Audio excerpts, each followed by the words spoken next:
When you hear the word Seattle Supersonics, what comes to mind? Maybe it's Sean Kemp, the Rain Man, or Gary Payton, the Glove, or maybe an image of a tall and skinny 19-year-old rookie, Kevin Durant. For fans in Seattle, it's something else. It's tragedy, it's theft, an iconic team with an incredible fan base that packed its bags and shipped off for Oklahoma City. From Spotify and The Ringer, I'm Jordan Ritter-Kahn, and in my podcast, Sonic Boom, I talk to players, politicians, owners, and fans about how Seattle lost the Sonics. You can listen to it on the Book of Basketball feed, on Spotify, or wherever you get your podcasts.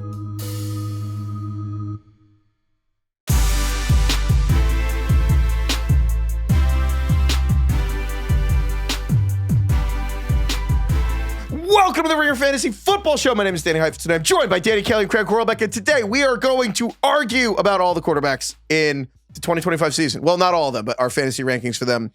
We're going to go through a bunch of different categories on just everything. We're starting with the quarterbacks. We're going to preview the 2025 fantasy season. But it's May, and honestly, full transparency, we're recording this May 12th. It's probably going to be released next week, but we recorded it last week, so if anything crazy or dramatic changes, that's why.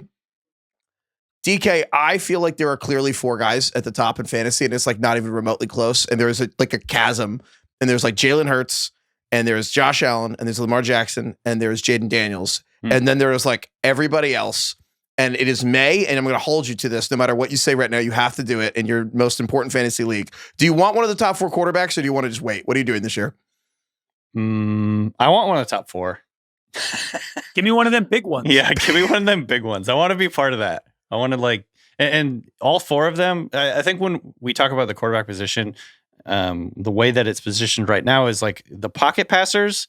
It feels like you're sort of just spinning the wheel and hoping one of them ends up being one of those pocket passers that turns out to be a top 10 quarterback. Whereas the top four guys right now, Josh Allen, Jaden Daniels, Lamar, and Hurts, they just have such a high floor because of their rushing that I just want a piece of that in my rookie or in my fantasy team. So, yeah, I am just kind of, the superstar quarterback pilled at this point. I think last year was the year the superstar pocket passer in fantasy football died. Like I don't know if it's possible to be a pocket passer and be drafted as a top 3 quarterback in fantasy. I don't know what the consistency, like you would literally have to throw for 45 touchdowns every year to be included in this category. It's so true because these guys can throw and run. And again, I won't give my whole spiel right now on just how rules of fantasy are dumb, but they are. But obviously, as long as running is 3 times more valuable than passing, like you're going to need it. But like, there's such a gap to me. I am so like one or the other, but there's clearly just that top four of Jaden Daniels and Hurts and Lamar and Josh Allen. And then you have I guess a 2-person tier of Joe Burrow and then Mahomes. And you can put other people in there if you want, I guess. Mahomes is just in there for tradition mostly at this point, right? Tradition's a perfect word for it. It's because Mahomes QB7 getting really grandfathered work. in. Yeah, exactly. And Burrow's really good, and like obviously you could. I mean, I'm not going to come out against Joe Burrow this year, but like the idea that like Baker Mayfield, like I'll take Baker Mayfield with the 70th pick. I just feel like more than other years, this is such a deep year at quarterback. I mean, and we'll get through overall, but like the depth of pocket passers in the NFL, it's like kind of stunning. Frankly, that like 6-person class last year at quarterback, like just getting those guys, getting a Bo Nix, getting a Michael Penix is going to start, like Bryce Young coming back and like actually being viable. Like all these people, I feel like we talk about this a lot, but there's a lot of quarterbacks that you actually be like, oh, I could pick them up off the waiver wire. Are you kidding me? So yeah, I feel like it's truly like I want to use my 3rd round pick at a quarterback or my 14th round pick and nothing in between. Right. There's a lovely combination of high floor and high ceiling with those quarterbacks that just every Sunday morning you wake up having Lamar Jackson is just such a comforting feeling. It's like a warm cup of tea in the morning where you know you're going to be all right. This is my resolution for fantasy Coffee, this season. Even. Not me. Yeah. No. Craig says a warm cup of tea. What do you always say, Craig? You don't need coffee. You're naturally motivated. Naturally motivated. Although we'll save this till the end, but there's a new drink I'm into that you're probably going to call me some LA yuppie about, but let's get to it at the end. Oh boy. Well, that's a good tease. I will say I'm trying to incorporate that more into my 2025 season of the idea that, instead of it mostly being about numbers, how about like 93% about numbers and 7% considering. It's like the feeling in your loins. Yeah, the feeling in your loins, but also you're going to be sitting on your couch for like 10 hours, 12 hours on Sundays for like 18 Sundays with these people. And as someone who had Jaden Daniels in a bunch of leagues last year, do you know how incredible it was to spend time with that motherfucker? Like, you're spending time with these, and there is something to what you're just saying. What's it like having a gun? Yeah. It's like having two cocks. I think that's what it's like having one of these guys in fantasy. 100%. And it's like, it's really fun to, like Sunday Ticket, you get to organize your multi-view, right, on YouTube TV. And like you pick the teams of the, you have fantasy guys on, right? It's just so fun in the morning to be like, I get to put the Bills on in the quad box every morning because I have Josh Allen. It's the best. So with that said, we have some categories here and we're going to get to them. I want to start with the hardest player to rank. The hardest quarterback to rank, as we did. And our rankings are up at fantasyfootball.theringer.com. And I don't know about you guys. For me, this was very easy. I think the hardest quarterback to rank is like very easily Anthony Richardson. The quarterback. Not hard for me to rank. He's at the bottom. Fair.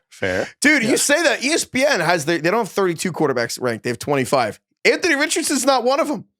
He's unranked there. 26th on Fantasy Pros. That's wild to me because he could literally be the worst passer in the world. If they run him a lot and he keeps playing, he's going to be good in fantasy. We said that last year. Okay, but like he was a top 70 pick. You're going to like not have him ranked? No, but I obviously am ranking him, but he did that last year. He was a horrible thrower and he ran a lot and he still wasn't that good. No, he didn't. Okay, but his last 5 games, he had 5 rushing touchdowns in the 5 games. Yeah. Do you want to go back and look at Anthony Richardson's 2024 and 2020 and discuss if he was good or not? We will have a lot of Anthony Richardson conversations, but he's like the definition of a lottery pick. Like we always like, oh yeah, those like end spots go upside. Who the fuck is more upside than Anthony Richardson? Like he's the reason you do all this. He's the reason you get up in the morning. Is for Anthony Richardson to work out. Well, yeah, you need coffee though if you have him. But anyway, I just like the hardest player to rank. No, this player, this makes a ton of sense. Heifetz. Like, despite what Craig is saying, I think the upside there is so scintillating. What he can do if they do end up running him a lot. So last year we went into the year thinking that he was going to be running a ton, but like if you look at the first like 3 or 4 games that he was in, or sorry, if you look at the first like 5 or 6 games that he played.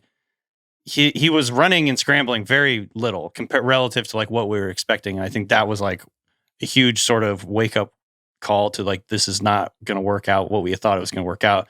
They were trying to essentially turn him into like a drop back passer. It felt like he was still scrambling and running a little bit, but this is the design rushes that he had in the first 5 games, 3, 2, 4, and then he had 8 and then back to 3. And then later in the season, they started running a whole bunch more. He had 10 the next game, 7.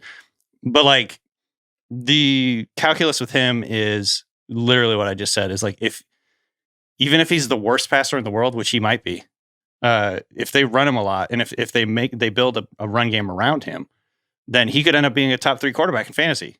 So I think he is really hard to rank. It just depends on how they want to use him. I think he's easy to rank as he should be outside the top 15, but it's easy in that you can draft him as your second quarterback. And then if it works, you plug him in. I don't know if you should like rank him in your top 12, but taking him outside of the top 12 might be smart.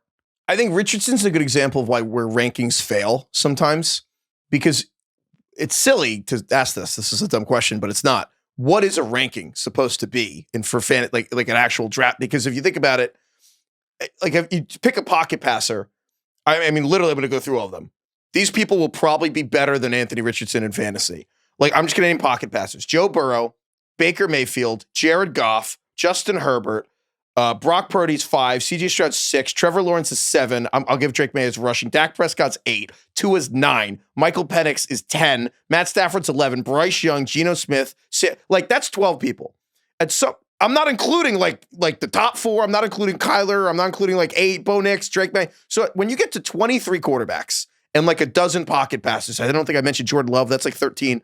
At some point, it becomes about scarcity. And so if there were 13 pocket passers, I'd be perfectly happy with.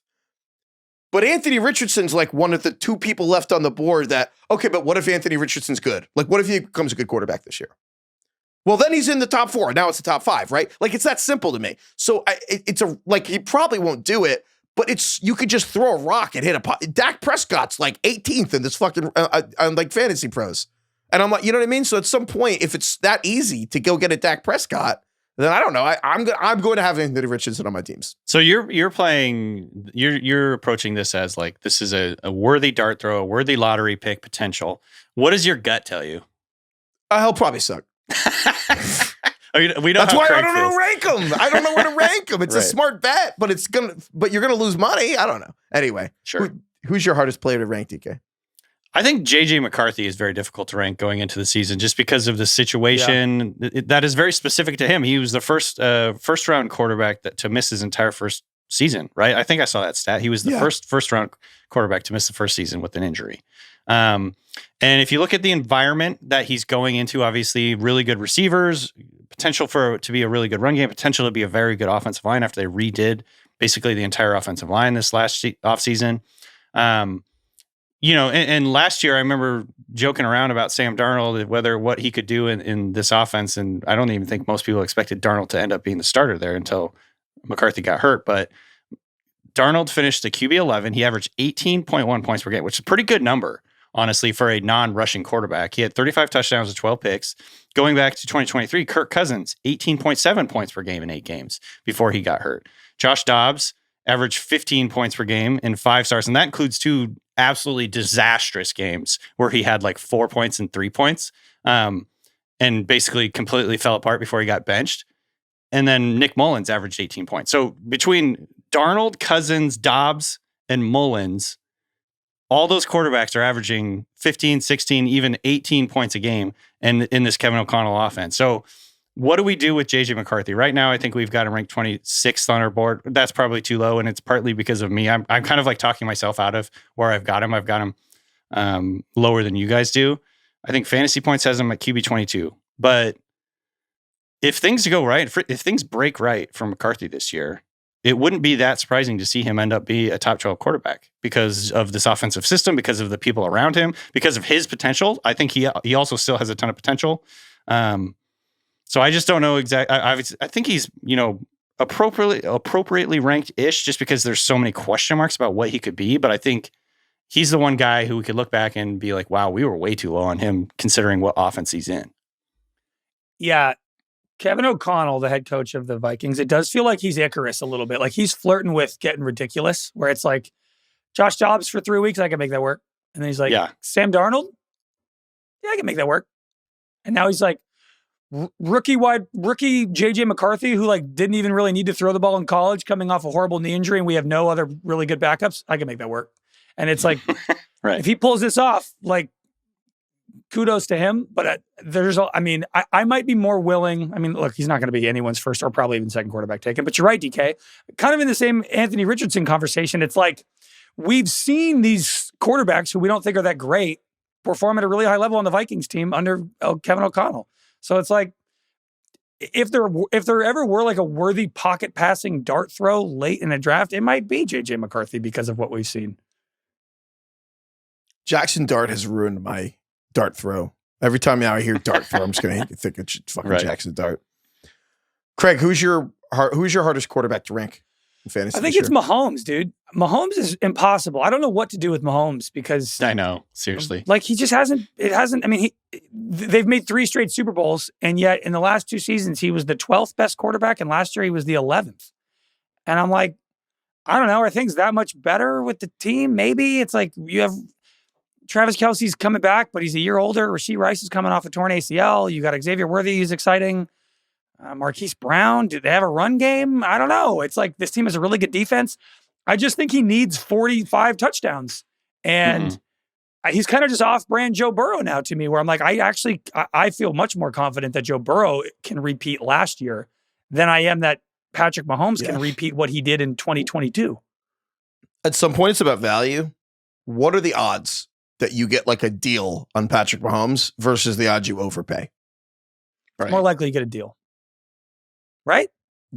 No, I think just generally speaking, Mahomes is so fucking famous that like he's always going to be over. He's always going to be over. People are going to be overdrafting him based on their expectations. Right. I mean, you guys have him as quarterback 6, and I have him at 9th. Yeah, and honestly, the 6 is just because I was like, am I going to put Kyler Murray over Mahomes? But I should put Kyler Murray over Mahomes.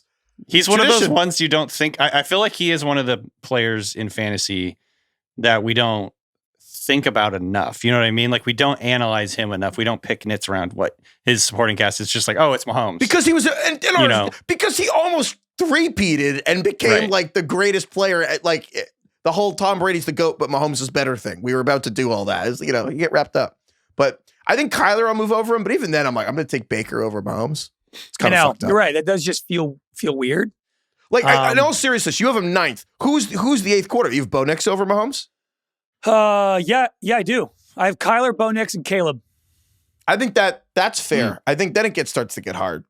But I can't tell with Mahomes. Like, where are we with Mahomes in the superstar mentality life cycle? Right? Are we in Mahomes' revenge territory, or because he lost in an embarrassing way, or is it like they actually just went to 3 straight Super Bowls? This is not revenge time for Patrick Mahomes. They went 15-2 last year. Where is he? I can't tell. Do you remember when I don't remember what Cavs Warriors finals it was, but LeBron lost that first one to KD when the KD joined, and the LeBron was like 17, Instagram living.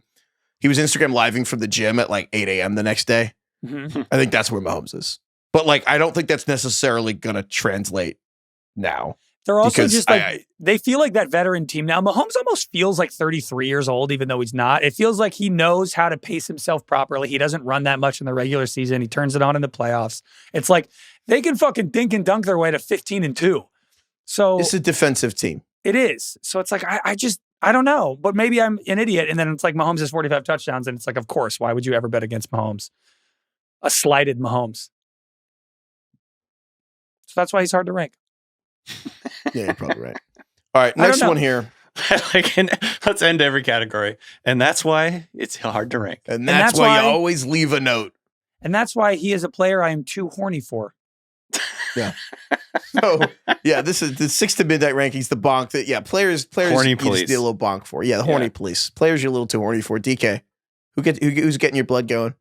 I mean, it's Jaden Daniels. I think he's going to be the hardest player to get this year in terms of if you're looking at auction drafts, people are going to be absolutely just going like ready to risk it all for Jaden Daniels to be on their team kind of deal. I think the upside of what he can do with a little bit more weapons around him, Deebo Samuel, some of the additions they made to the offensive line, in year 2, I think the visions people have in their head of what Jaden Daniels could be in terms of a league wrecker, Lamar Jackson, whatever.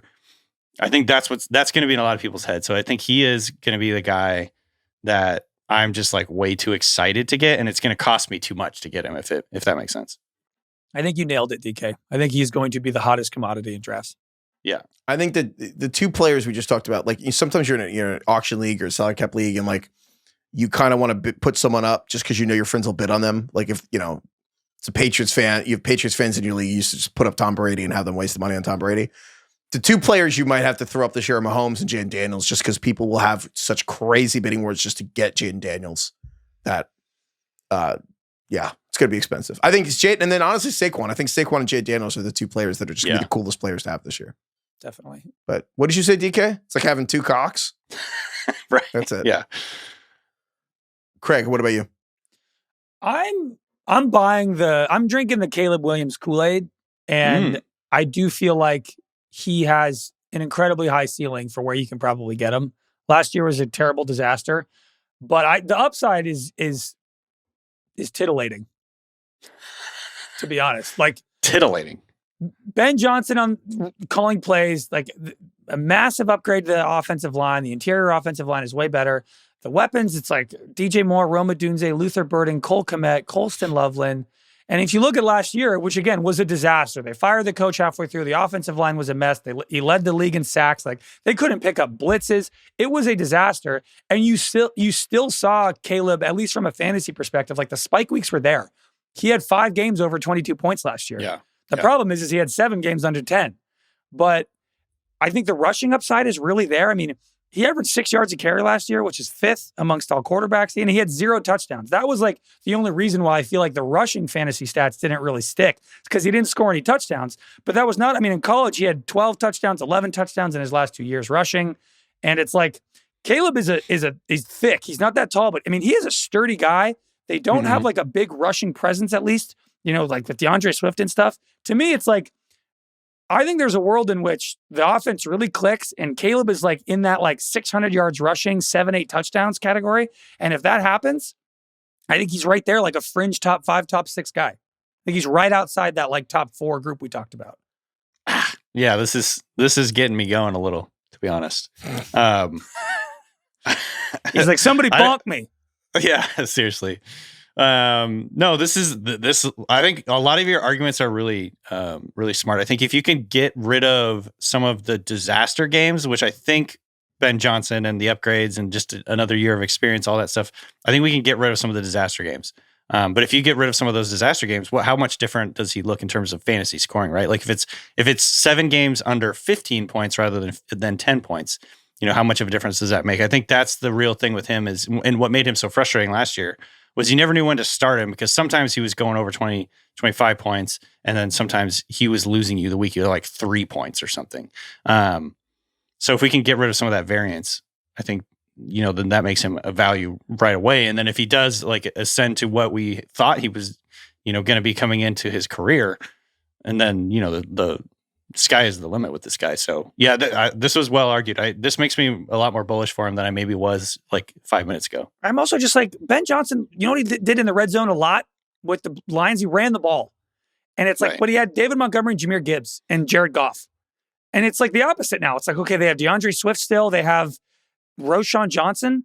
They have Caleb Williams. I have to imagine that inside the 10-yard line, they're going to want the ball in Caleb's hands and roll him out and move him in ways to get him in the end zone. And it's like he had 0 touchdowns last year. I think it's very reasonable to suggest that he could have. I mean, Brock Purdy had 5 rushing touchdowns last year. Caleb Williams could have double that. And if he does, and this works, I think he's like immediately a top 7 guy. I love this one. Or he sucks. I don't know. And that's why Craig is so aroused. And that's why I'm 6 to midnight. And that's why I'm currently at midnight. The hipster one, this is for the player team thing that everyone else loves that you don't and refuse to love. You absolutely refuse to love the thing everyone else loves. For me, honestly, it's just Baker Mayfield this year, which is brutal for me. Because I do love Baker personally. Like, I actually just love, like, the NFL's better when Baker Mayfield's succeeding. But, like, dude, I'm not taking him as the 7th fucking quarterback. Get the fuck out of here. Like, I absolutely refuse. Like, I'm basically doing a parlay that I won't list the name again, but the other 10 pocket passers. And the idea that I'm just going to bet that, like, I'm so confident I can pick one of the 11 good veteran pocket passers in the NFL that I'm going to take Baker, after the Joe Burrow, Mahomes, and the top 4 guys are gone. I'll be like, I bet Baker beats all 10 of these guys again. Like, there's no chance I'm doing that. No Liam Cohen, Chris Godwin coming off the foot injury. Yeah, why would you take, like, at the end of the day, why would you take Baker Mayfield in the 7th round or 8th round or whatever, when Trevor Lawrence has Baker Mayfield's coordinator as his head coach now, and Trevor Lawrence is going to go like 9 rounds later, 8 rounds later? I refuse to take any non-Joe Burrow pocket passers. And now you have early Josh Grizzard and the Lizard Wizard calling plays for Tampa Bay. Exactly. Josh Grizzard. And that's why he's my hipster pick. I think, Mayfield's tough because it is one of those things that feels like it's going to just regress back to the mean, essentially, with him, where, he's not going to throw over 40 touchdowns again. There were games there where he was just going absolutely bonkers. I love Baker. Yeah. I think the Bucs are going to be good too. I just, it's such a trap. 41 touchdowns last year. Yeah. The year before that, he had 28. Yeah, exactly. Yes. It's probably going to even out a little bit, let's be honest. But I mean, I think he'll still be usable, but I think what the point is, he's probably not going to pay value from where you have to take him. My guy in that category is Bo Nix, and it has less to do with my personal biases against Bo Nix and all that, and more about my personal biases against Sean Payton, the person. I just do not want to. I'm taking a new stand. I hinted at this last summer and then kind of fell off of it, and I am just not going to let Sean Payton dictate anything in my life ever again. I'm just not going to let it happen, or he's just not going to be a part of my life. The Broncos are not going to be a part of my life. I'm not going to draft RJ Harvey. Maybe I'll regret that. I'm not going to draft Cortland Sutton. I'm not going to draft Bo Nix. I am opting out of the Denver Broncos this year, and therefore Bo Nix. It's funny. The first person you talked about in fantasy football as a person you're cutting out of your life because there's toxic energy was Michael Thomas. And that was also like a Sean Payton adjacent personality. Totally. But you're right. Honestly, like it's fantasy football. You shouldn't have toxic people in your life. He's not nearly as bad because I don't think he does it to make me mad personally, but Arthur Smith was. You don't think Arthur so? Smith did it. Arthur Smith 100% was going like his main goal was to piss off fantasy players. And I don't know if Sean Payne's doing that. I think part of you believes that though. Yeah, I do. I do believe that. He's a petty guy. And we definitely were mean to him.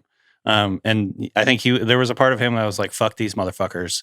I'm just going to play Tyler Algier a lot and they're going to hate it. And it's going to be awesome. Do you think DK is insane or do you think he's right? Or Arthur Smith is just playing chess and he's a fantasy player himself and then he just dressed Tyler Algier late in drafts. Took a shitload of Tyler Algier and John Smith. Would that make me like him more? Maybe. Honestly, I don't know. Craig, who's your hipster player you like that everyone else don't? What did I say? Someone you love, guy everyone you else like hates. that nobody else does. I don't know if Sam Darnold counts as the guy everybody's likes, but I think people are talking themselves into like the Seattle thing, and I'm kind of not. Sorry, DK. The Seattle thing. That is so mean. Sam Darnold last year had the best season of his fucking life. And I would say every star had to align for this to happen. And it did. And he was the QB8. And so I'm like, all right, he went from Kevin O'Connell, who's like the quarterback guru of the 2020s, a good O-line, the best wide receiver in the league, one of the best second wide receivers in the league, and an indoor stadium. Now he goes to Clint Kubiak, calling plays, a mediocre offensive line. His receivers are now Jackson Smith and Jigba, Cooper Kupp and Jake Bobo, and he's playing outdoors. And I'm just like, Bobo. And I'm like, I'm good. I think I'm good. You included Jake Bobo in this analysis. How dare you? Well, he will be on the field probably more than you want him to be. But yeah, I think I'm just kind of like, I think Marcus Valdes-Scantling. You forgot about Marcus Valdes-Scantling, Craig. Did I?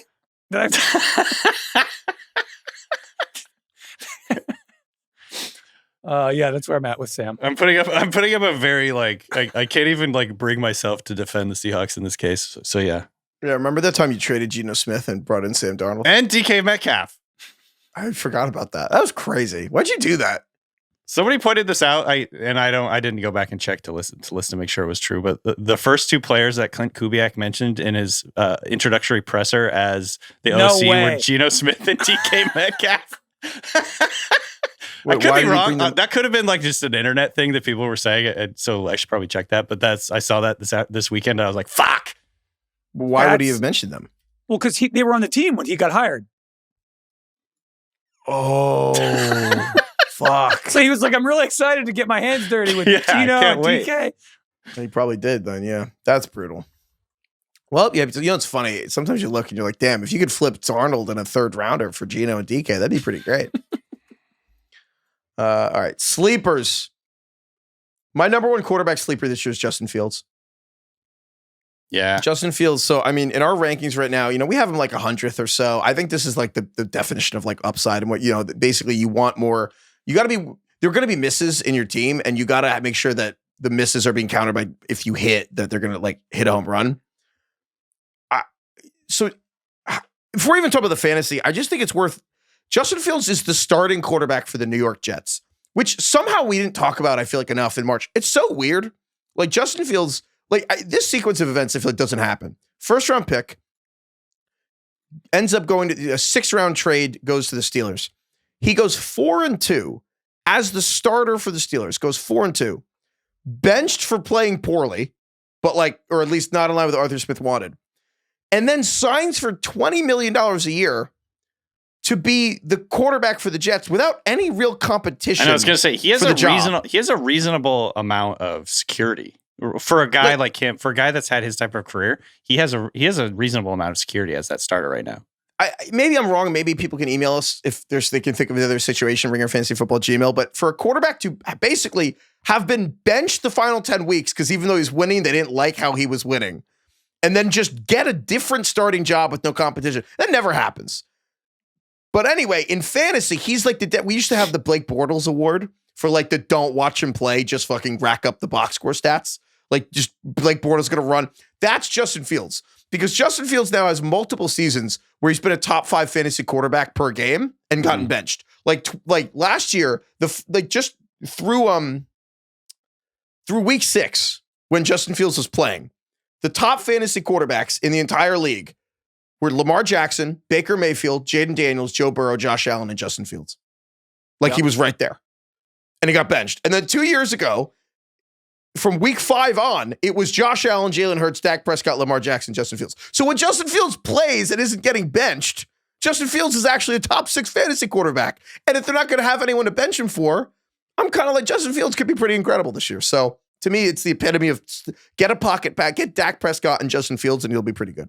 I think because I had the Justin Fields on the Steelers for 6 games, I have like a really lovely relationship with him now. I completely have a different opinion of him, and I'm really excited to see him on the Jets. I feel like I went to Europe and had like a fling for a week. It's like a before midnight situation or before sunset with Justin Fields. And he's kind of like safe Anthony Richardson, because Anthony Richardson could very likely be benched for Daniel Jones. And Justin Fields is probably not going to get benched. And I would say their upside is quite similar, right? We've seen it from both. We've seen it more consistently from Justin Fields. You're going to have to pay a little bit more to get him probably.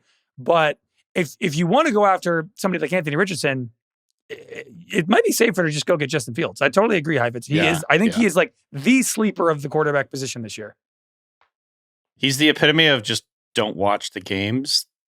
Like argument when it comes to fantasy players is he's going to run a ton. That's it. That's why he's going to be valuable in fantasy. He averaged almost 9 points per game rushing last year, which is second only to Jaden Daniels. If he could even be marginal as a passer, top 3 quarterback. If he's bad, still could be a top 10 quarterback. You know what I mean? Because of the amount of rushing that he does, if he can stay healthy, of course. And the way that the team is built around him, I feel like that is going to be their number one goal. Just run the ball. Just run the hell out of the football. We used to joke the Bears were the Navy offense. They're going to go back to this again.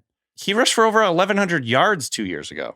That's crazy. Yeah, and so I think that's crazy. He is, I think, the perfect example of, he's the furthest delta between the way that fantasy people look at Justin Fields and what he gives you in fantasy is a wider delta than almost any other player, I think, right now. Fields is why people hate fantasy football. Right. Because Justin Fields is a great quarterback. He's not a quarterback that, and well, the Jets did this sort of, but he's more of a bridge quarterback for them. But like, you can't build a franchise around this player because he's just not developed as a passer yet. But that said, you can still run an interesting offense with him because of what he does on the ground, because of how dangerous he is as a runner. And then hopefully they can bring him along as a passer, but that's probably not going to happen. In the meantime, we're just going to do well in fantasy with him. And you pair Fields with another quarterback in case Fields sucks and he's on the Jets. And you're like, oh, wow, Justin Fields on the Jets didn't work out. Shocking. Any other sleepers, DK? I think Bryce Young is a little bit of a sleeper based on how he ended last season. He's obviously got a high variance, but from week 8 on last year, he really started to get going. He averaged over 18 points per game, which is a QB 13 in that stretch. He also was kind of a sneaky runner. He scored 5 rushing touchdowns in that stretch and was, I think, utilizing his scrambling skills. That was kind of the story on him coming out, is he's a really, magic. He has some magic in terms of his ability to avoid the rush, keep a play alive, escape the pocket, pick up first downs, pick up touchdowns. And he started to show that. And he looked just a lot more confident, I think, last year doing that. He had an 8% scramble rate, which is 4th in the NFL behind Jaden Daniels, Drake May, and Jalen Hurts. So he was scrambling a ton. He averaged 5 points in fantasy just from rushing last year in that stretch, which is 6th most. Now he has Ted McMillan. The defense is still bad. They're probably going to pass a lot because they're going to be trailing. I just think there's meat on the bone here for Bryce Young to be a sneaky, pretty usable fantasy quarterback, assuming he can stay healthy. I agree with you. And he was doing it last year with nobody, with no help pretty much. And the offensive line is looking like it's coming together. Obviously, Ted McMillan. So I agree with you. I think Bryce is an example of someone that, like, I don't know if I want to draft them, but if he's on waivers and he had a good week 1, I would just okay, I think you could pick him up and add a play in the entire season. He's also somebody I'm just rooting for personally. Yeah, it's true. You want him to do well. And that's why he's your sleeper. And that is why it's like you're finishing up like a middle school speech project. Right. And that's how Eli Whitney invented Following the cotton my gin. outline. Yeah. In conclusion. Yes. The post within sleepers, I just wanted to shout out a couple post type sleepers of just like when I was looking through our rankings and then also fantasy process rankings where in case you want to see if you're absolutely insane for maybe having Anthony Richardson higher than like 20th or something, and I was looking through and I kind of couldn't believe two back to back. Trevor Lawrence 19th, CJ Stroud 18th. And I wanted to time travel to a year ago and tell us that CJ Stroud would be like 18th in fantasy quarterback rankings and Anthony Richardson would be like unranked and Lawrence would be 19th. And I'm just taking the entire AFC South. Not Cam Ward, but the idea that you can get Stroud and Trevor Lawrence if you want them like incredibly easily and cheaply outside the top 100 is incredible to me. And we can go deeper into that if you want. But like, I think CJ Stroud, new offense is going to be way better without Bobby Slowick. And I think Trevor Lawrence with Liam Cohen is going to look every bit the part of being the number one pick and what we were told Trevor Lawrence would be. And everyone who's doubted him and made fun of Trevor Lawrence the last couple of years is going to look very silly this season. Yeah. I think when we did our blind rankings a couple weeks ago, and it was this was just like off the dome, didn't look at anybody else's rankings, just kind of like feel it out with your gut. Like, Trevor Lawrence was the furthest away from where I thought he would be on all the consensus rankings. You know what I mean? Like, I thought people would be more excited about him. Yeah. I understand. And Liam Cohen, who just resurrected. Oh, yeah. I understand why people are kind of sick of him because we've been hyping him up every year since he was a rookie, and he's not really delivered. But that being said, I think the stars are aligning for him to have much more stability in everything this year and better weapons, better coaching, all that stuff. So I just thought people would be more excited and have him quite a bit higher. Yeah. I mean, the similarities to Baker, both number one overall picks, kind of flamed out. Liam Cohen comes in. Although Baker was good the year before with Canales. But I agree with you very much, Heifetz. I think Lawrence is like the post-type guy. Also, just like, I think not only, obviously Travis Hunter, Brian Thomas, Liam Cohen coming in, not only is he going to help the passing game, but I think the running game, quietly, the Jaguars rushing situation last year was a disaster. And the Bucs could really run the ball. They turned Bucky Irving into like a legit running back. Now they still have ETN, but Bashal Tootin. The Jags were just like, couldn't run the ball. They were last on offensive plays per game. Like, the Bucs were kind of the opposite of that. Like, they could move the ball. They ran a lot of plays.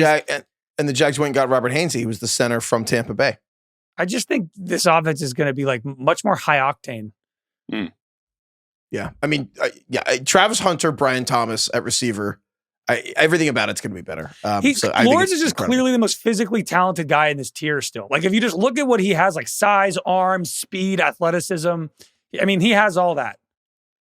Yeah, I think we're shaping up where I think Lawrence and Fields is going to be like my quarterbacks on like every team I have. Is I'm going to have Trevor Lawrence and Justin Fields.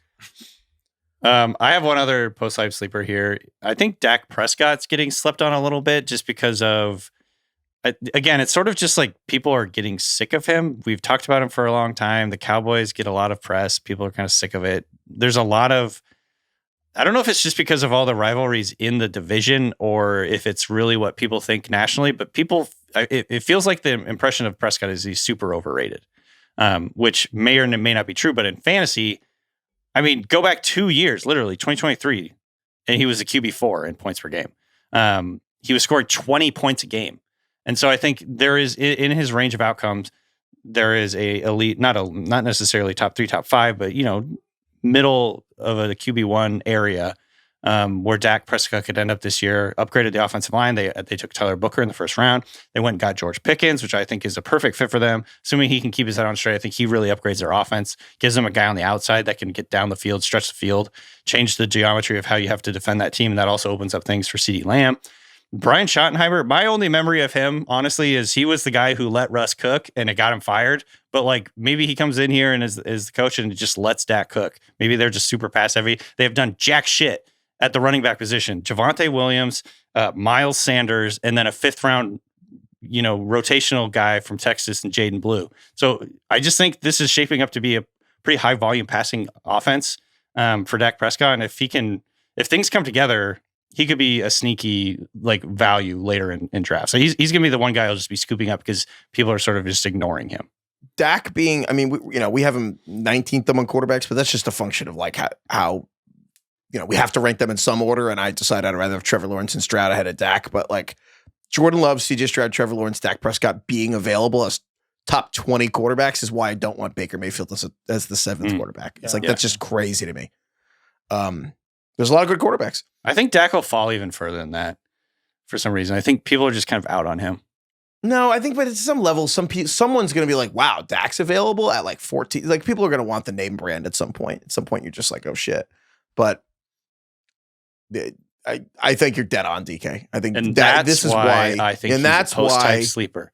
Now the tuxedos are kind of fucked up award for the teammates you are fence sitting on or not sure how to rank. And so, when we put two players from the same team next to each other, it's because we don't know what to do with them.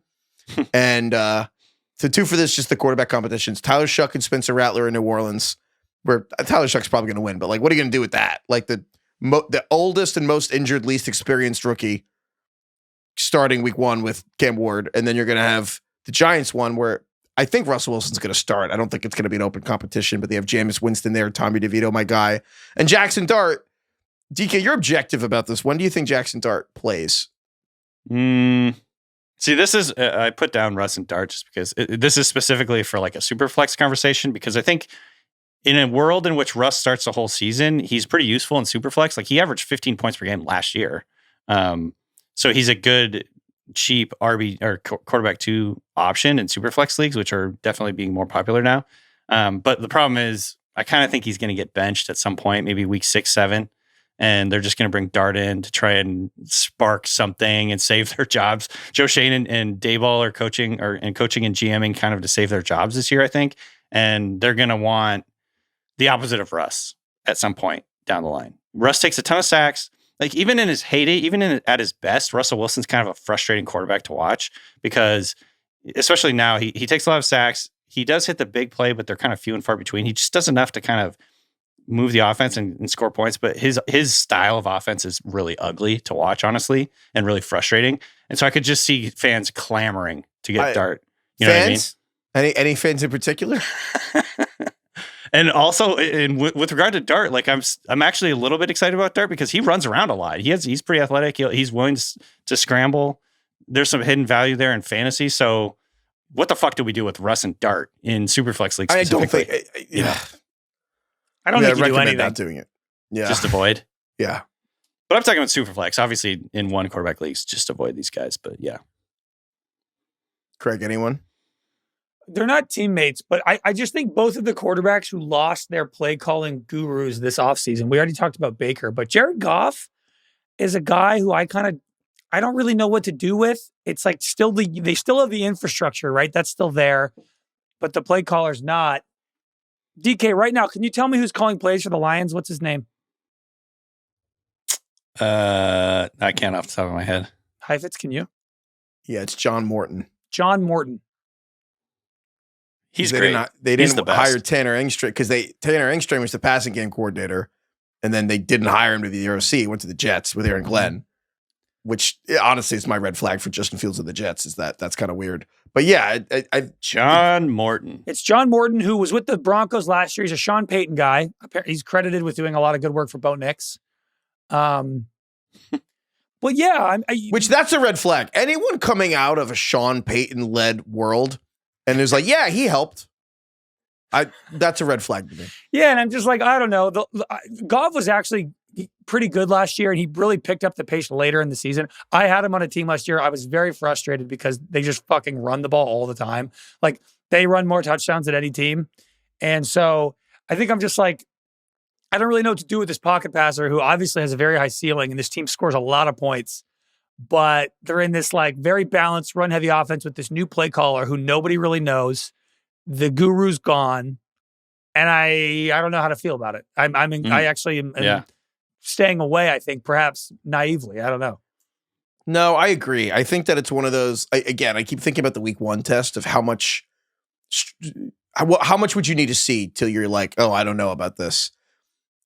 The Lions just looking bad, you'd probably need a few weeks. But eventually, if the Lions just were like, "Oh, this offense isn't the same," you'd be like, "Wow, why did I draft Amon-Ra in the sixth? That was dumb." I'm already picturing just the meme where it's the HR. It's like the really good looking guy versus like the ugly fat guy that walks in. It's like she's really happy, and then obviously with the other guy calling HR.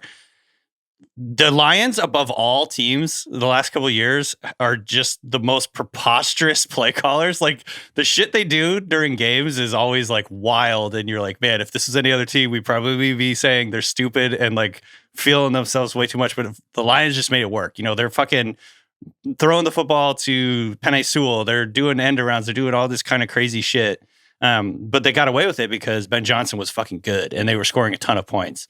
And then if this guy comes in and starts calling this shit and they're not scoring as many points and the offense is discombobulated and the play sequencing doesn't make very much sense, it's just going to be funny to see kind of like the differing reactions if they do end up like, making these because they're the team that were calling plays to like troll the other team or troll the refs. You know what I mean? Throwing touchdowns to Jared Goff, and you have 3 different linemen catching footballs, and then you have that play where Jared Goff pretended to fumble the ball so that they could manipulate the If John safety. Morton calls one fake fumble and it doesn't work. That's what I'm talking about. HR? Tuxedos are kind of fucked up.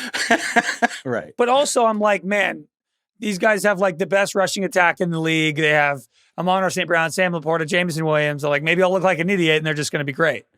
Yeah.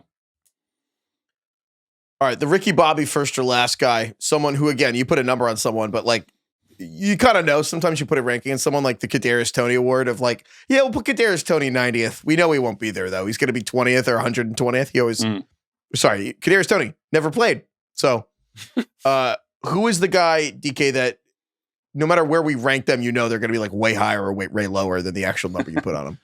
I think, we already talked about Caleb Williams, but I think he could fit into that category. Maybe he's, top 5 quarterback, or maybe he's just we have him 12th. Abject disaster.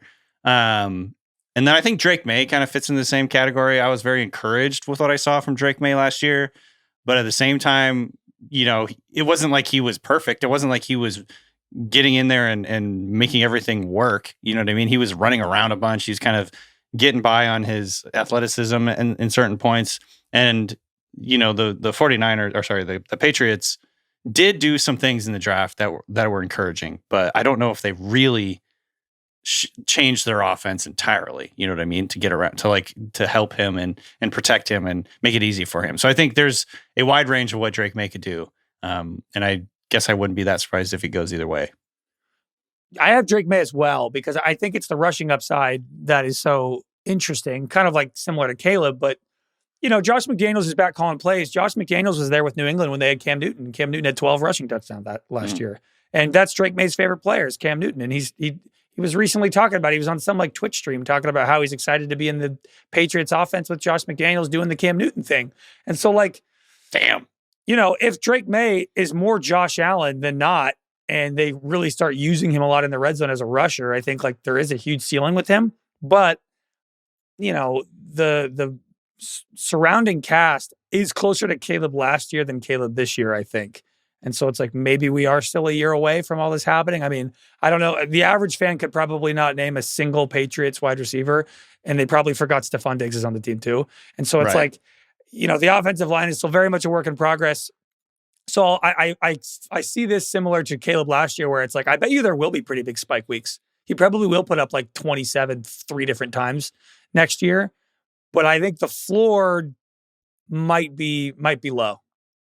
A lot of highs and lows. I'm curious too, because obviously, I mean, I'm a big believer in Mike Vrabel, and I think he was a great hire for the Patriots, and he's going to be great, and I think he's going to work. But if the Patriots don't play well, I think Drake May is going to get the Justin Herbert treatment, where all the people talking about the NFL yapping all summer like us are just like, Drake May's good, Drake May's great. Did you see Drake May? Did you see Drake May? And then it's kind of like Herbert, where it's like, eventually they're going to be like, does this guy fucking win or not? Because it's like at some point, like, holy shit, Drake May won 3 games last year. 2? He went 3-9. So it's kind of one of those, like, we're going to hear all summer about how good Drake May is, and then I'll give it to like mid-October for people to turn on him with pitchforks. So it's like the Seinfeld, the Drake. I love the Drake. We love the Drake. Yeah, honestly, yes. I do like Drake May a lot. He's good, but They Patriots actually have to be good soon. Guys you hate but have to rank. Like with a fiduciary duty. And this is to me the pocket passers. Baker Mayfield, Jared Goff, what you were saying, Craig, about like ranking Jared Goff without Ben Johnson. Having to rank Baker Mayfield to 40 touchdown passes. Yeah. All the Brock Purdy with Right. Brandon It's like Ayuk one of those shredded. four is going to have a big year, But yeah. who? And I don't want to, and it's weird. I am artificially lowering Baker, Goff, Purdy so much just because I don't want to draft them.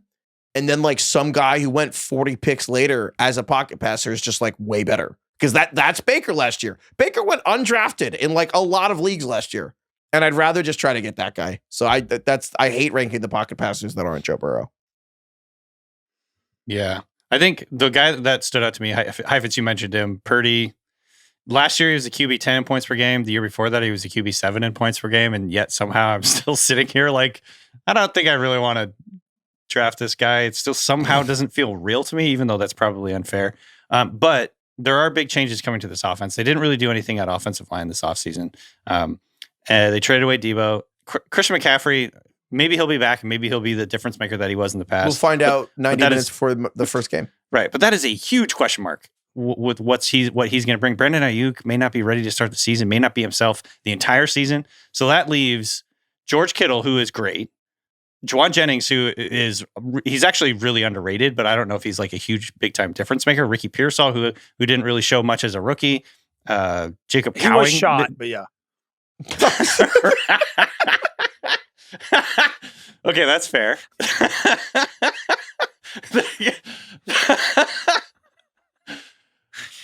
You forgot one little valid nugget. Valid point, Craig. He was I'd shot. like to see you get shot. Have you hop on a podcast? I mean, I like Ricky, but he was shot. That's true. Right. That's true. Maybe he'll be better now that he wasn't shot again. Right. But I don't know. Just the 49ers offense feels pretty Can iffy that be right a now. quote card this week? Maybe Ricky he'll be Pearsall better didn't this do year a now lot. that it wasn't shot again. Yeah. Danny He was Kelly. literally Now shot that- in the chest. God, Craig. The funny thing is, your video was frozen when you said that, so it was just you like smiling, and then I hear, but he was shot. Oh, that's He was shot in the worst place, the chest. Well, it's probably the second worst. place. Arguably. Right, the yeah. worst. Other than Yeah. the head, it's for the worst Yeah. place to get shot. Anyway, mine Yeah. every year. Speaking of the head, just autofill Tua every year. Tua. God. I hate ranking him. I won't draft him. This is how I feel every year. I agree. I don't want to on my team. He's the correct answer, actually. I can't root for him. No. I mean, I like him as a guy. I'm not saying it that way. I don't enjoy watching Tua take hits and play football. No. Right. It's not fun. Dolphins vibes are bad. It's like I don't even. I feel know like a parent in the stands where the parent just wants they're like rooting for their kid, but they're kind of like just hoping their kid gets through the game without being hurt. That's how I feel watching Tua play football. That was how my mom felt watching me play fifth quarter freshman year of high school. That's right. I said fifth quarter, which is Is when that I a would thing play. like to let the freshmen play? Yeah, your high school didn't have fifth quarter. No, we didn't. Yeah, they would No. play a fifth quarter for all the undersized prepubescent kids like myself. And I would still get absolutely trucked. Do they describe it in like the game or whatever, like the magazine that you get when you get there? These are all prepubescent boys. Yeah, it's basically the Make-A-Wish quarter. And everybody claps and they give us a jersey and we run out.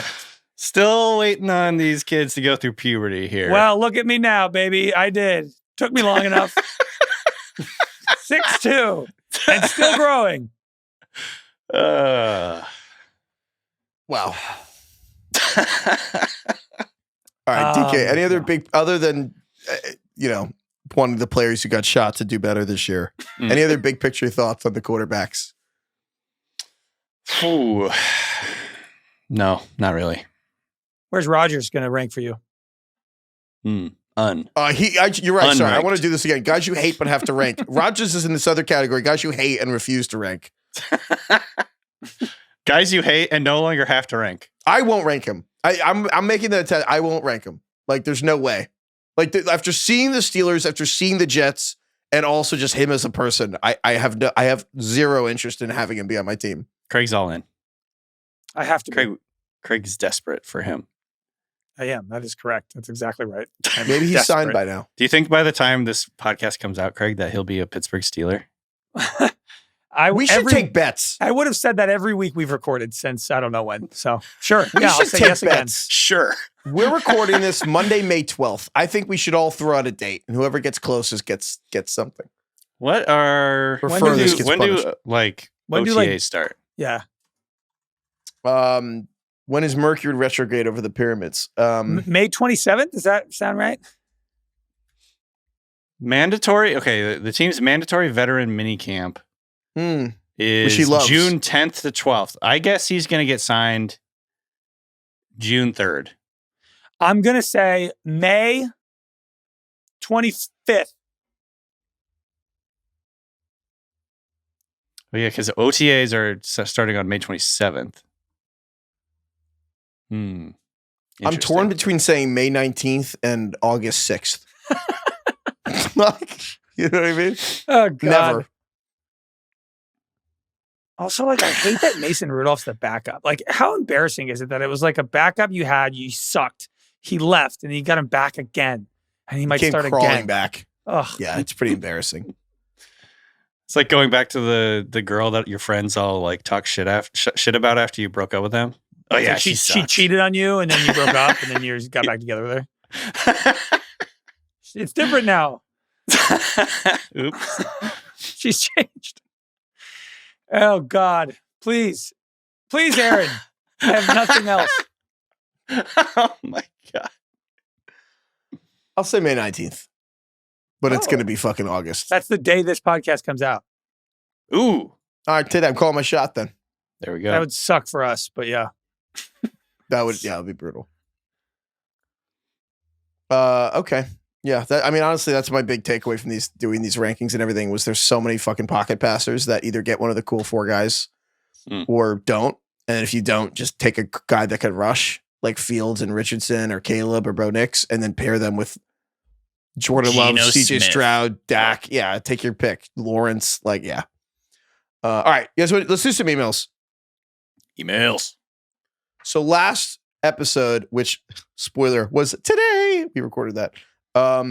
We talked about the Lou Groza. Don't let Okay, them that know weird? how the sausage is made. It's You wanna kick? Yeah, well, It's fine.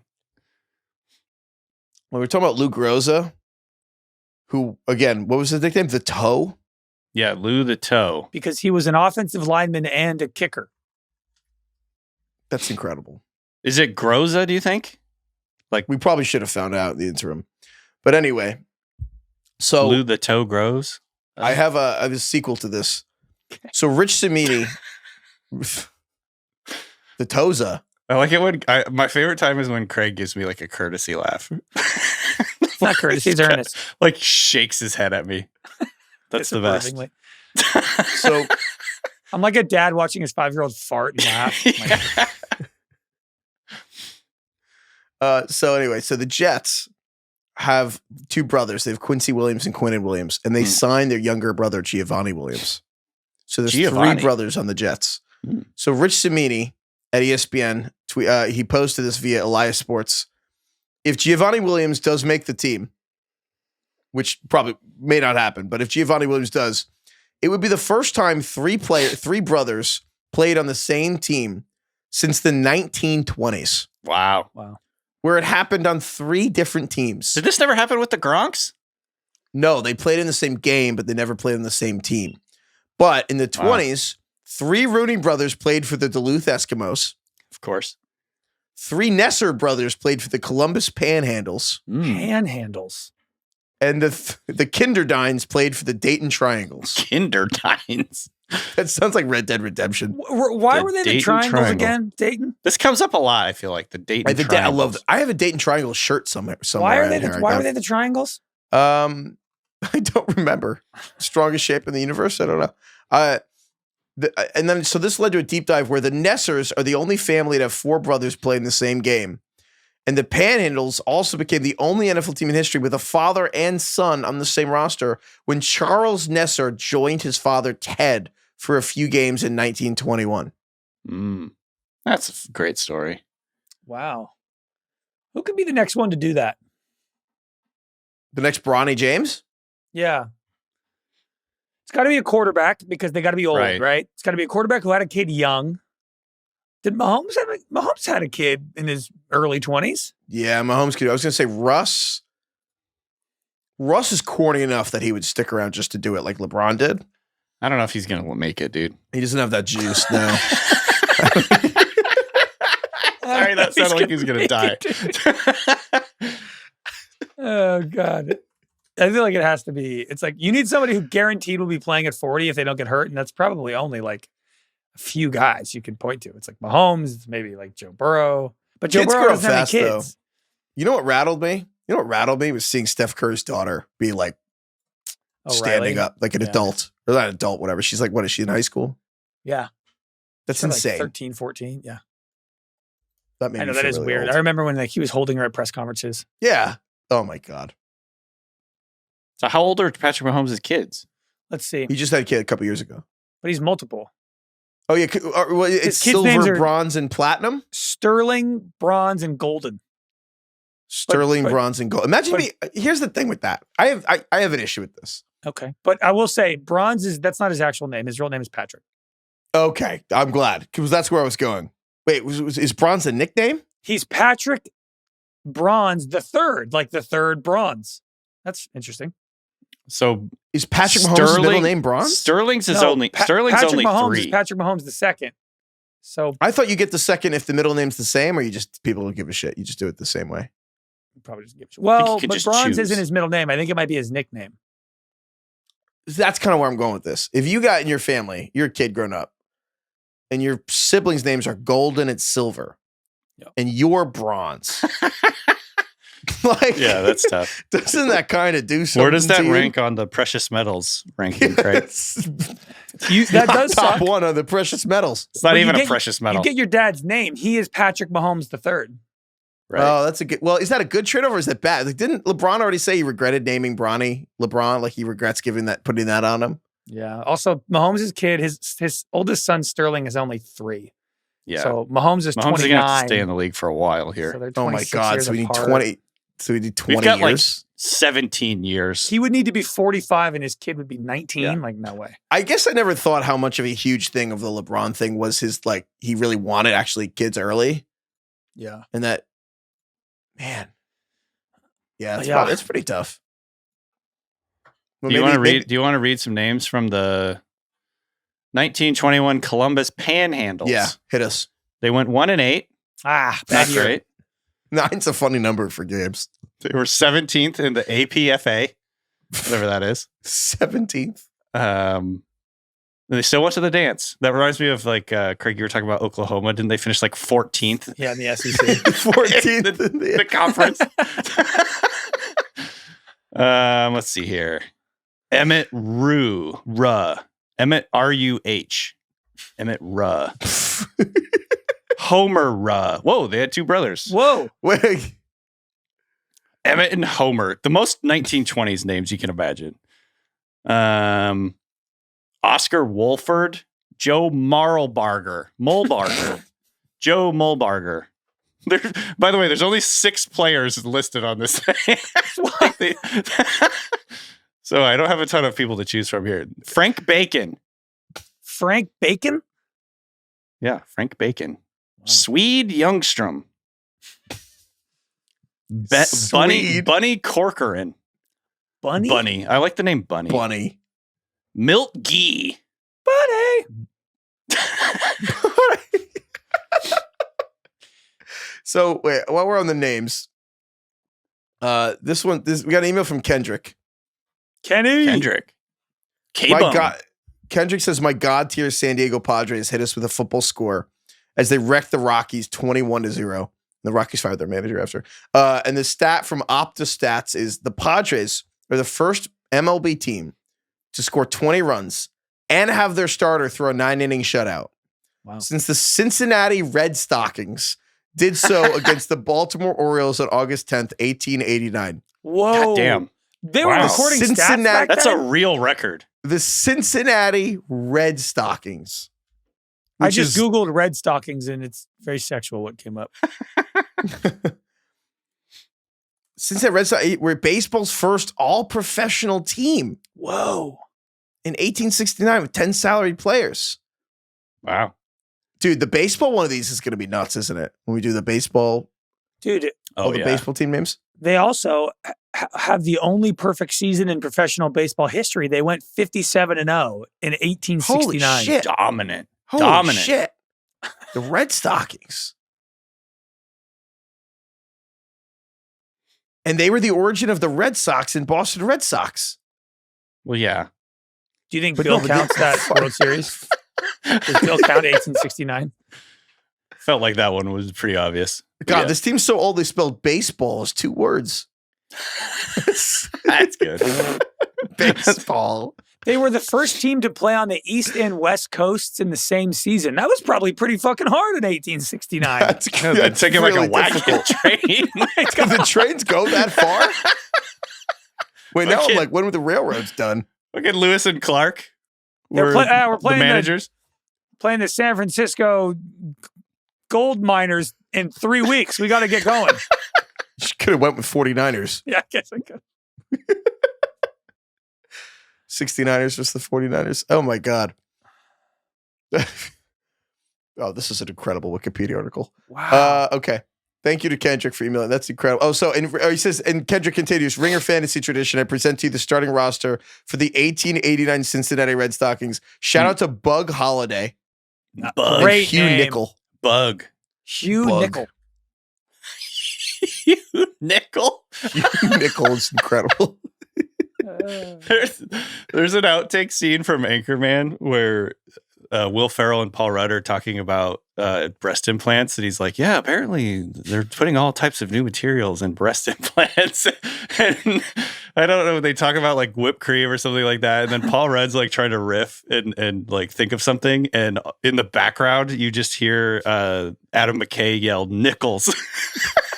Then Will Ferrell and Paul Rudd just crack up for like 5 minutes. Nichols. Oh, God. Anyway. Nichols. We still need, like, Tubi needs a channel that's just bloopers. They might already have that. 100%. Oh, I think that's a good idea. I feel like Anchorman has more blooper reels than any other movie of all time. They We'll get that on definitely have like Mubi. more bloopers than actual footage like they used in the movie, I think. Yeah. We could put that on Fleam. Oh, Fleam and crush on Fleam. All You right, got to log this into Fleam, though, using Blorg. But yeah. Last email here. This is from David. D-Bone. David wanted to write about D-Bone. Wanted to write about how I was talking about different spellings of names and like Caleb Johnson with a K, probably way cooler than Caleb Johnson with a C. So David writes, I went to art school at UGA, and there was a guy in the class ahead of me whose parents accidentally misspelled his name on his birth certificate. But they thought it sounded like an interesting name, so they kept it. Oh, boy. So instead of being named Greg, this guy's name was Gerg. No. G-E-R-G? How do you misspell Greg? Gerg? Gerg. His name was Gerg. Oh. Gerg. Gerg? His name was Gerg? His name was Gerg.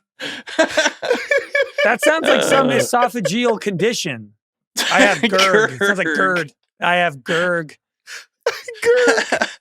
There's no way he kept it, right? Did sweet That's how the Gerg? guy knows the story. Oh, hell. Gerg. Gerg. That's like... His name's Gerg. Also, DK's right. How do you misspell Greg? Of all the misspell, you get the G and then you're like, E. Also, like, what kind of sick couple? Like, those two really were meant for each other, that they both looked at one another and were like, you know what? Gerg. Yeah. They like needed that. 2 people to agree to that. Like, if it was 1-to-1, it goes back to Greg. But both of them It's were like the you know what? submarine with they locked in the keys on the submarine. They were like, Gerg. We're going down together with Gerg. What the Oh, that's fuck? really good. Do you think if I Google people named Gerg, if there's anyone? Look it up. Gerg, Oh. it feels like a very like Scandinavian, like a low-key old school Scandinavian name. Gerg. Everything that's popping up is just Greg. It's like the It's like when we Fantasy named it the podcast. Fantasy Football Show. We tried Did you to mean Google Greg? it. No. Oh my I want to God. know this guy's last name. Gerg. Dave, email us back. I want to hear more about Gerg. Oh What's my Gerg God. up to? All right. If anyone knows of any other names, people you know that were named like Gerg, email us at ringerfantasyfootball@gmail.com. What was the other one we wanted? Oh, I don't remember. I don't remember. Did you guys know? Do you guys remember the running back for the Bucks? I think he had a very brief career, but his name was Craig Lumpkin. Craig Lumpkin. Do you remember Craig how he Lumpkin. spelled? Do you remember how he spelled it? Kregg. Kregg. Craig. Never seen that in my That's life. It's like a That sounds Star like a- Wars ass name. Sounds like a barrel maker in Game of Thrones. Star Wars ass name. Craig. Star Wars Rewatchables was really funny. Yeah, if you haven't listened to it, we did a two-part, I need to do 3.5 that. hours on Star Wars: A New Hope, and one of the best we've ever done. Dude, Russillo answering the phone, and he's like, "Hey, you're on with me and Van and Chris and Sean and Craig," and he's like, "What's up, Craig?"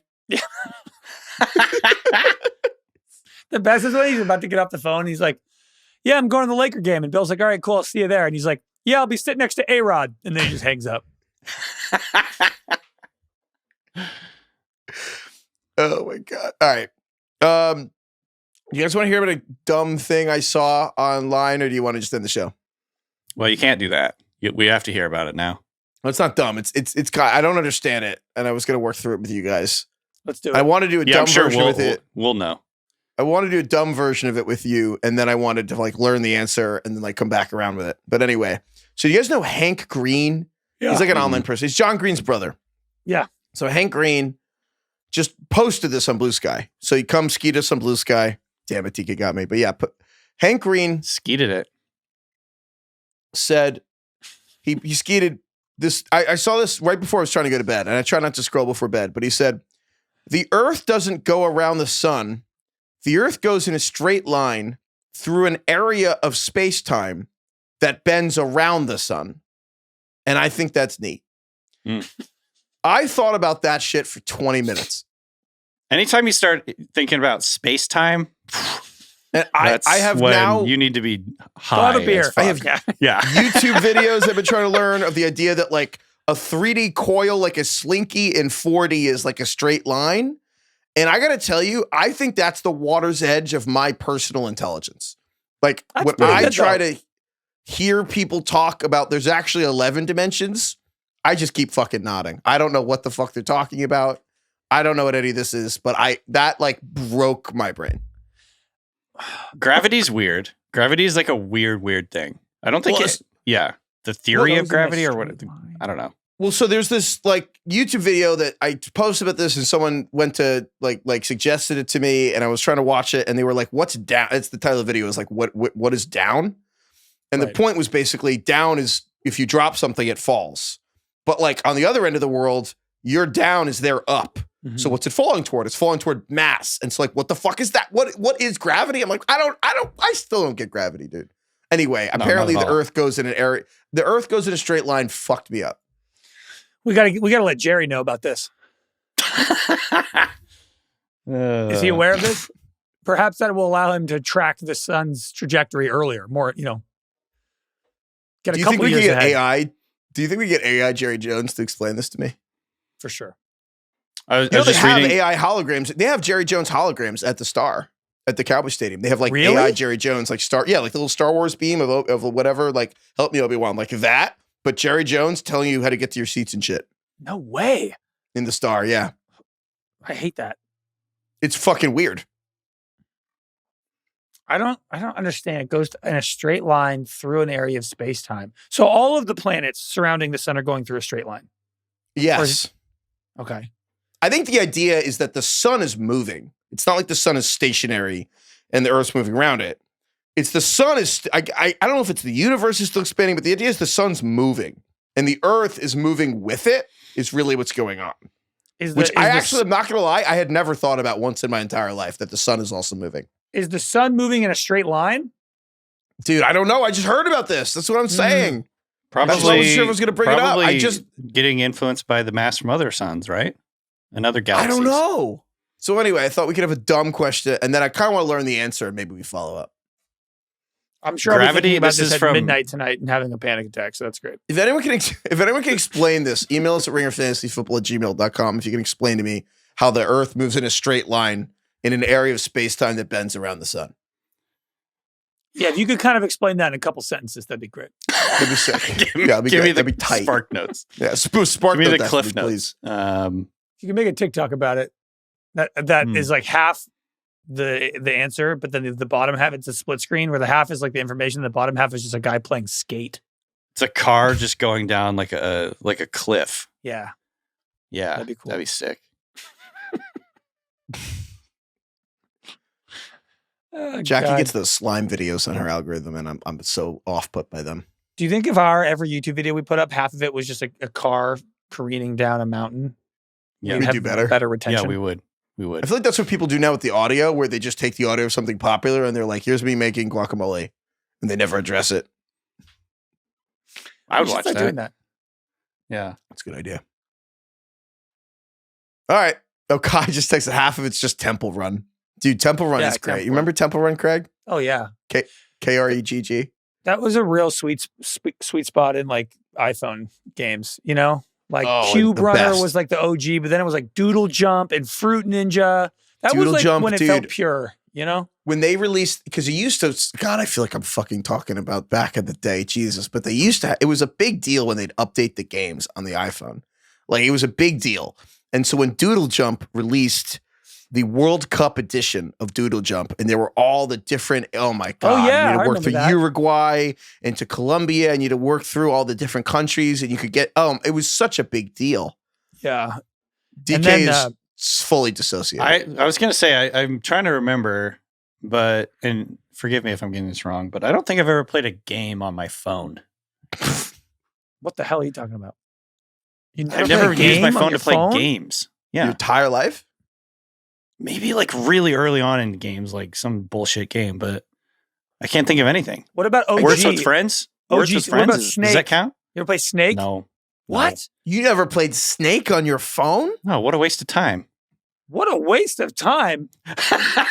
Your job is Craig's talking about offended. fantasy football. Craig is offended. Sorry, go back to your fucking 27 Dynasty rookie mock drafts. Yeah, I'm building something. I'm building Yeah, dynasties. you're building out a here. snake. It gets bigger. You Yeah, never I played guess. Snake on like a shitty Nokia flip On the phone or something? Nokia? I don't even know what Snake is. Get What? the fuck out. Shut the fuck up. That's your generation. It's not ours. You don't It's- know Snake on the Nokia? I mean, I don't know. I Snake can't is picture the, how is it's the played. Pong of phone Mhm. games. Yes. Couldn't describe it better. Okay. Yeah. This I've is never very played much that. like people your age are on our side. This is mine. No, my I'm not. mom played that. I'm not trying to pick a side here. I'm not saying I'm better. I just have never done that. But Is you've never heard of this it? the like weird thing your generation has of like video games? Like it's still in, even though you're told it's like, oh, good, like video games in your core are like you're like lazy if you play video games. I Yeah. feel like that was really instilled in you guys. Yes, I think it is. I think it was, but I also just never had the draw for video games. I think a lot of other people did. I played video games a bunch in college, and then after college, I think it's like petered away. I haven't like played video games since the aughts. I don't know. Like, yeah. I agree with you. I feel the same way. I would say my relationship to video games has always been sports and like fighter games, like dumb shit, like Super Smash Brothers. I never really got into like whatever, I don't know what they're called, like the single player, like story driven video games, Mhm. like The Last of Us.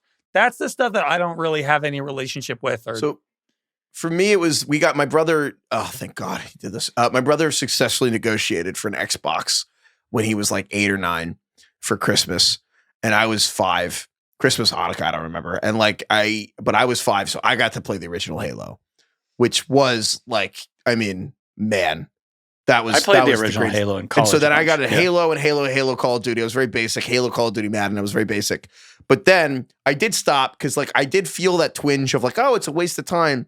But honestly, what got me back into video games was GT5 and Red Dead Redemption 2.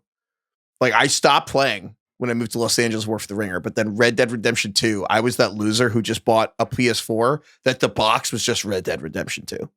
Yeah. And then I would come home from work and I would just like sit there and like go on my horse in Red Dead Redemption. And I would just I think I was always afraid of like when I talked to people who love those games, they would tell me that they could sit down, turn the game on, and they would like blink and 8 hours would go by. And that's what they would do like all. And Right. I was like, I can't, I'm like afraid of that level of addiction. It still feels like a waste of time. Honestly, but to your point, DK, I did stop playing games on my phone because it feels like a waste of time. And instead I just scroll for hours and hours. To be clear, Instead, I waste watch time people play on games phone. on TikTok. I watch other people play video games. I'm not like saying I'm better than anyone because I fucking waste so much time on my phone, but I don't play games for whatever reason. I just never got into games on my phone. But I still have this going on right now because I downloaded Backyard Baseball, which was the greatest Fortnite ever. And I've been playing it on my phone. And it's weird because I'm 30 years old.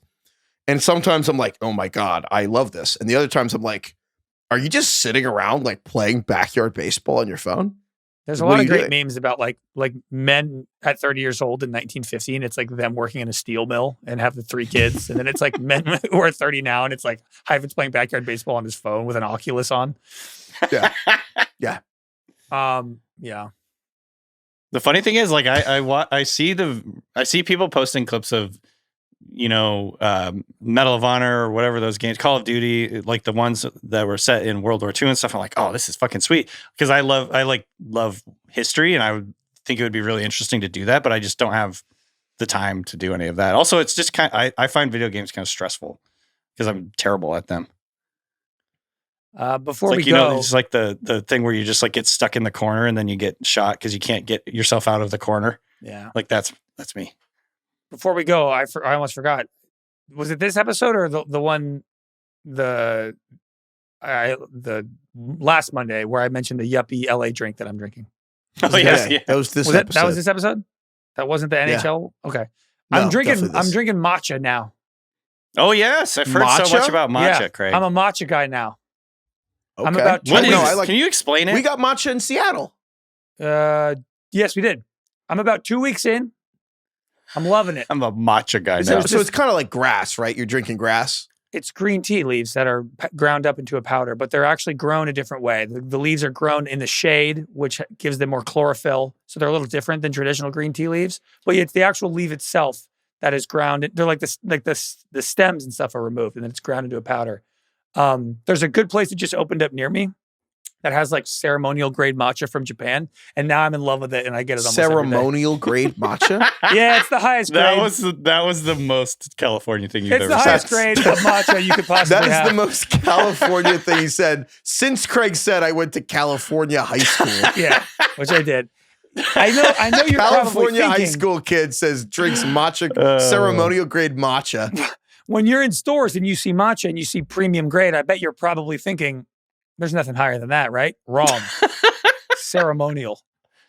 Is it? Can I ask a serious question? Because I saw something recently that was like, for long-term drinkers of green tea have like better cognitive abilities. Yeah, and, dude. The like, Japanese can they sleep figured better it out. and all this stuff. Yeah. Does it give you the same like medicinal value as drinking like tea, or do you need to brew the tea and stuff to get the same deal? It has a lot of great medicinal. It's like a lot of antioxidants. Also, that has an ingredient or not an ingredient, but it has an element to it. L-theanine apparently is something that when paired with caffeine helps slowly release the caffeine over time, unlike coffee, which has more of like a spike. It's also not as much caffeine as coffee. It's like half, if that. Right. But so I do feel like a little bit of like sustain L-theanine, like the letter L dash theanine.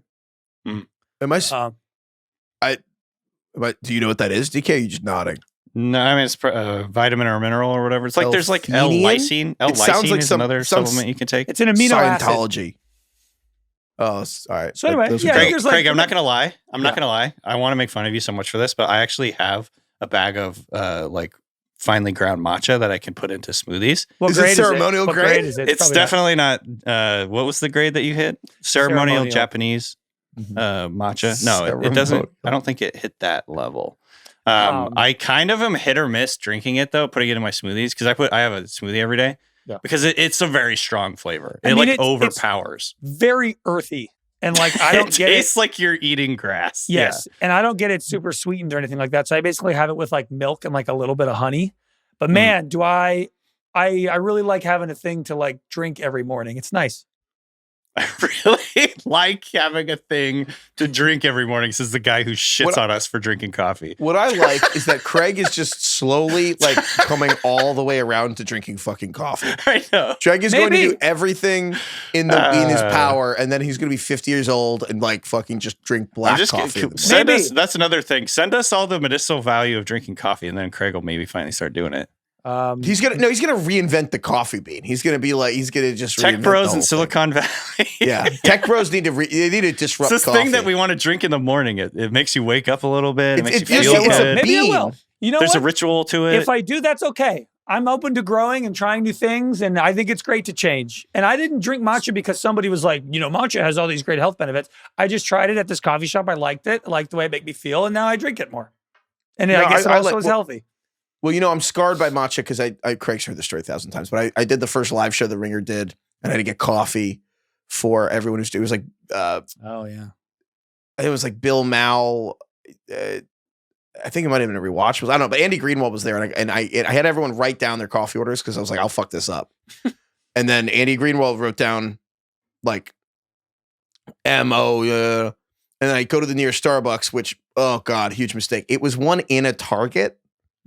That was the only one at walking distance, which was, those are not the same. So it's like a 16-year-old kid is the only barista, and I hand him the paper thinking that this was be foolproof.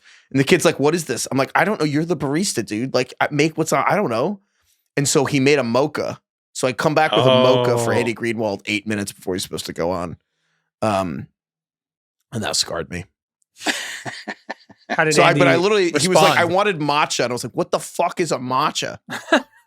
You're like, what is this foreign land I'm in? What is this weird green drink people are drinking? My third week in Los Angeles. I'm like, oh my God. Matcha's good though. I like it. It is good. It is a big thing. I've heard about it before, Craig. So that's cool. I'm gonna eat it more now, or whatever you want to call it. Consume it. If you could only have matcha I or drink poppy it, but yeah, you can take it in. Yeah. If you can only have matcha or poppy for the next year, what would you do, Craig? Right now, it's matcha. You still on the poppy grind? Yeah, I drink poppy. Not a ton anymore, but every now and then. I still drink kombucha.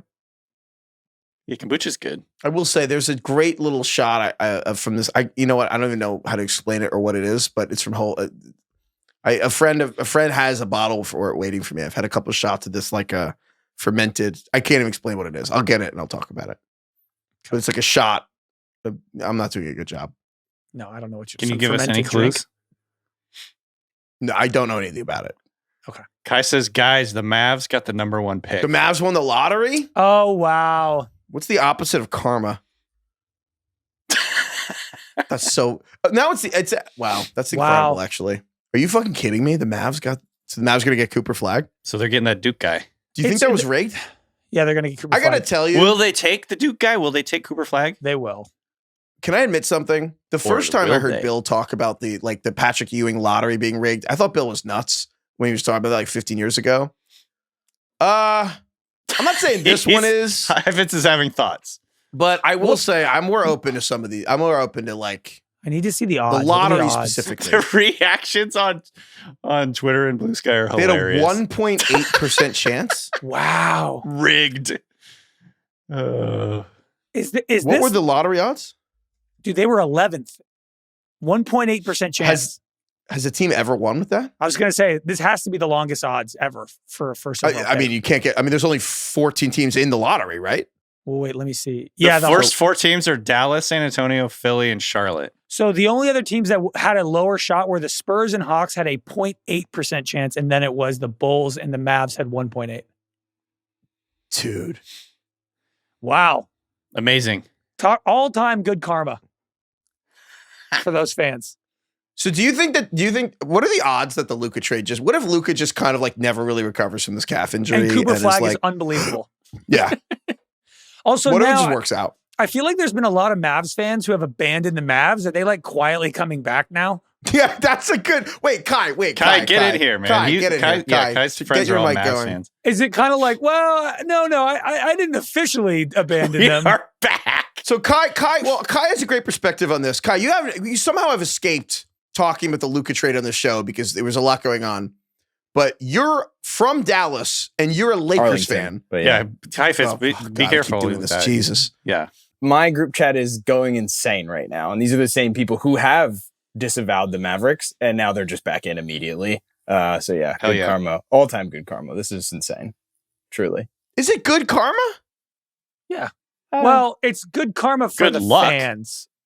Yeah. Sure. It balances the scales for sure. Like this is someone you can seemingly build, a team around, a franchise around. Kai, It is an all-time snip snap for a fan base. It's up there with any fan base I can remember from like the last 3 months and like the idea that you're going to go from having Luka to going Cooper Flag in under 90 days? It's pretty crazy. So Kai, you have a Absurd. lot of friends who are Mavericks fans. They're all Mavericks fans. Some of them became Lakers fans. Some of So them now just what? were like, I despise the team. Now they're just going to be, I think they were always just Mavs fans, right? They said they were going to be Lakers fans. Right. They're going to follow Luka. But as soon as something like this was going to happen, they would go back. What's the meanest thing your friends said to you about the Lakers trade? I mean, there were friends of mine who blocked me for multiple days before I even had a chance to say anything. It was just like an instant block as soon as it happened. So, yeah. Preemptive block. Well, people will just hear got a about this in text. 2 weeks. Sorry to cut you off. I just got Okay, a text. people hear this in 2 weeks. Or a week, I guess. Hear this next Very week. timely. A friend of mine just said, if we fire Nico, we'd be so back. Oh, there we go. That So would be there we funny. Dude, what a win for Cooper Flag. He dodged the Hornets, the Jazz, and the Wizards and gets to go to the Mavs now. Insane. I mean, he's going to step in playing with Anthony Davis, like a decent team around him. This is Next to Swell. Kyrie when he gets back. It's Yeah. kind of insane to think the Trust the Houston process. Rockets had better odds than the Mavs did. Like the idea that he could have gone to the Rockets is insane. because what they had the The Suns pick. Spurs. Yeah. I can't like. I just kind of mind blown that some of these teams. Wow, lucky motherfuckers. Well, maybe that's the wrong word. I think they'd still want Luka No, back. you know what it is. It's what Mark Zuckerberg said about Twitter. A clown car that drove into a gold mine. Right. Good. My God. All right. Or Thank you, Nico Kai. knew. Maybe he knew. Or he knew. Yeah, he knew. Or he knew. He was given assurances. Yeah. the frozen All right. envelope. All right. Thank you, DK. Thank you, Craig. Thank you, Kai. Thank you, Carlos. Thank you, Austin. Thank you to the 1889 Cincinnati Reds. With Sure. baseball, 2 words. Shout out Nico Harrison. Quite the comeback. Shout out Gerg. Gerg. Thank you, Gerg. Gerg. Gerg. I can't get over Gerg. He wrote Gerg, and you're like, you know what's so funny? Gerg. That's also just like them, instead of admitting they made a mistake in asking for a new birth certificate to fill out, they're like, we'll keep it. You know what I mean? It's like when they make you the wrong Yeah. coffee and you're like, I'll drink this, it's fine. But like for your kid's name. It was a mocha matcha situation, and they just Yeah. ran with it. Gerg. Excuse me, you couldn't have possibly meant Gerg, did you? No, we did actually. How dare you? It's fine. It's fine. We'll keep it. We'll keep it. Thank you, Lauren. Lord. Thank you, Tribe Called Quest. Nice. Get back Very to your nice. roots, DK. That feels Yeah. nice. This is the wheelhouse.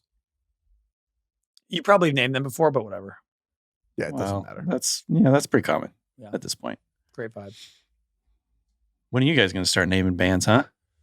I was thinking. I think we do you tried for think- like 2 episodes, and Should we were we like, ever oh, this is switch hard. it and have like me name movies or like Heifetz names, whatever, something else? That would be fun. Ooh, I like that. But that kind of Hmm. goes against the whole point. But yeah, I know. I Maybe feel like we most should- people don't know the point. Yeah. But most people don't know that we're referencing. Well, maybe Ah, most, bleep it most out. people do. But yeah, we're referencing SNL. Yeah. Thanking Lauren. People We think we're get thanking one the email a Lord. month of who's Lauren. Who's the Lord? Which Lord are you thinking? Oh, yeah, someone thought we were really religious, and they were like, doesn't really Thank jive the with the Lord. rest of the Thank show. you, Lord. Thank you, Lord. Lorne is my Lord, though. Yeah. I think I I do- mentioned something about being Jewish on a show, and they were like, that's so confusing. And you're like, why? He You're like- runs SNL. What's the big deal?